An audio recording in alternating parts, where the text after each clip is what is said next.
I thought I'd do one last Fringe vlog. This isn't necessarily about the shows that I saw, like the other ones have been, or the amazing artists that I met, but it's about the people. I definitely have spent the last week returning to work and sort of riding out what I call like a post-con slump, in that I was really sad that I wasn't seeing all of those amazing people every single day. And even if I hadn't slept for 2 weeks, it was absolutely worth it to spend time with all of those talented individuals. And one of the things I love about Fringe is how welcoming everyone is. A lot of people thought that I was helping them out by giving them rides or things like that. But the truth is that people were helping me the whole time. Everyone in that community is so supportive.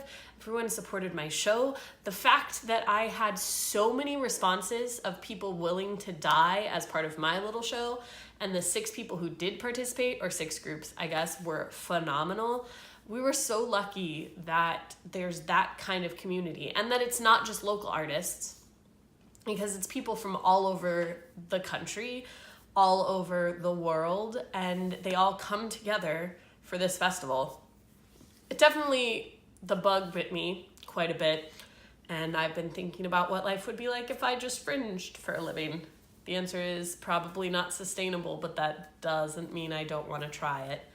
I really blessed to have the opportunity to spend time with those people, and I couldn't possibly list out all of the amazing people in one video or one Facebook post or one letter or one anything, because each individual impacts my life in a different way. But I will talk about a few people who made a huge difference for me. Katie, also known as Bikini Katie, has been so supportive from the very beginning when Phoenix Tears first came to Fringe, and she's so wonderful and lovely, and I'm so lucky to count her as a friend even outside of the time that we spend at Fringe. And I'm so happy for her show this year and how that all took off. And she was the first person to volunteer to be one of our victims, and I'm so glad that she did. A shout out to the other people who volunteered to be victims. They were all so kind to give up their time and so willing to come and play with us in this strange improvised murder mystery. And I was really blessed that they were willing to be a big part of that. It made me really happy. Shout out to the lovely Nicole, who was the Sybil of Mars, for blowing my mind with a show and then being one of the nicest people at Fringe. She was so sweet about everything, and she was so nice about the other shows. She was so willing to hang out at any time, and it was really great. Shout out to DK for thinking that I was doing him a favor by giving him a ride, but he was actually doing me a favor by A, taking me to the place where I ate my first real meal of Fringe, and B, introducing me to some other local people that I wouldn't have met otherwise, who I now can network with in the future. And just basically being the coolest guy, which he won an award for, and that was totally deserved.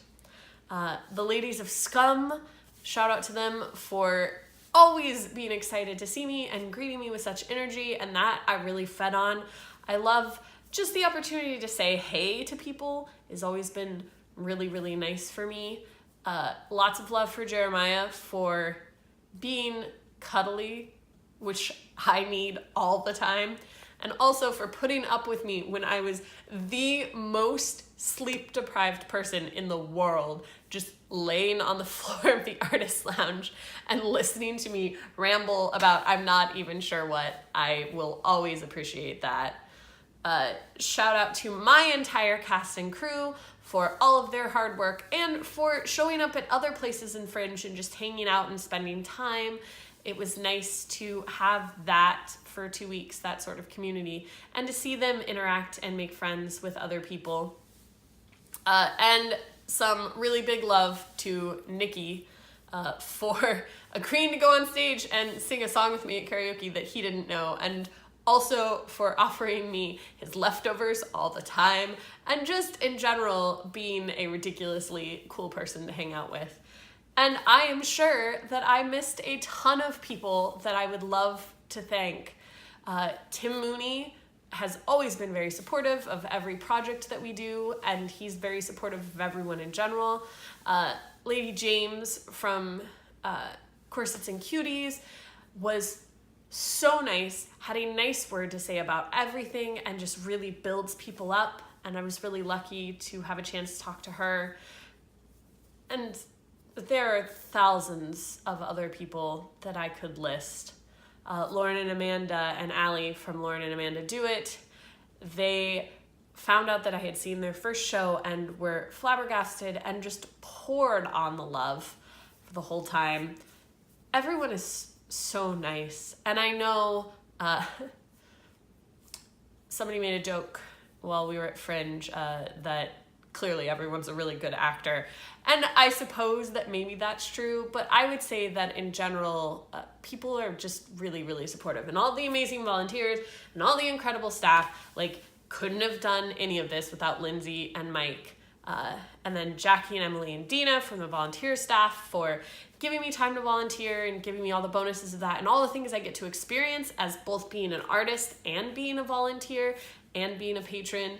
And of course, a lot of love to Ed, the gentleman who sponsors a venue and comes to see a ridiculous amount of shows, which included mine.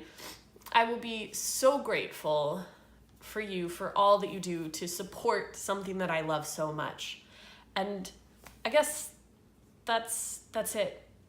I'll think of 1,000 people that I should have thanked in this video that I didn't. But just know that if we encountered each other at Fringe and we sat and we talked, that it meant a lot to me. And I appreciate everything that the local artists and the visiting artists do. And I wish that it didn't have to be a whole year until we saw each other again, but sometimes it does. So in a year, hopefully I'll still be making videos, and I'll see you then.